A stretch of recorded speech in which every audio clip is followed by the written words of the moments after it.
Podcast Bites. I said, empty your mind. Be formless, shapeless, like water. A Line Podcast. Welcome back to Line Podcast. My name's Aaron Alexander. There was a meeting of spine scientists in Warsaw, Poland, and I was invited with another Canadian as the Canadian delegates, and they had various European delegates brought in, and we saw for the first time the cosmonaut science. Now, the Americans are astronauts, the Soviets are cosmonauts. You would think that the spine loses mineral mass when you go into space because it's not loaded. Well, actually, all the bones of your body lose mineral mass when you go into space, except for two. One is your skull, and one are your vertebra in your spine. And here's the mechanism. Your face, you get puffy face syndrome when you go into zero gravity in space, because your lymphatic system are always milking your body fluids back against 1g gravity. So they're used to pushing it uphill. As soon as you go out of gravity, they keep on milking fluids up towards your head, and you get a fat head. And your brain swells and goes under pressure, and it's actually sufficient to stimulate bone growth in your skull. But the other one is we put students to bed for 2 days, was it? 36, I think it was either 36 or 42 hours. And we measured how their spines grew.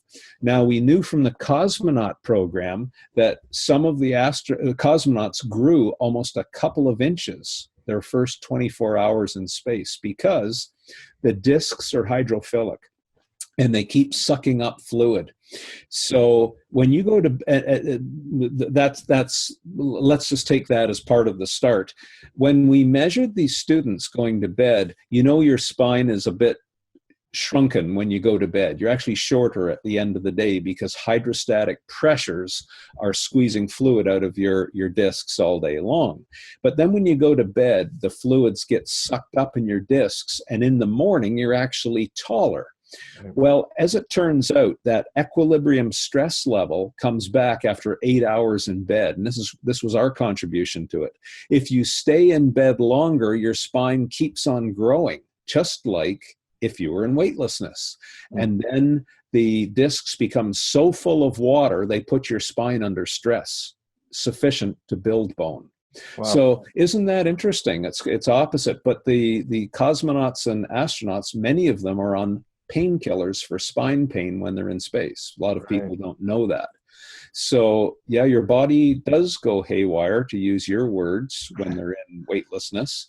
But there's a little bit more interest to the science. And if people think, I listened to an interview with Elon Musk a little while ago, and the guy who runs Amazon, Bezos. Oh, we're going to move to another planet. Don't you believe it?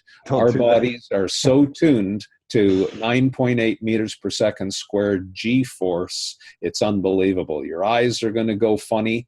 As you know, astronauts have so many eye problems later in their life because of that time in space with the pressure in their eyeballs.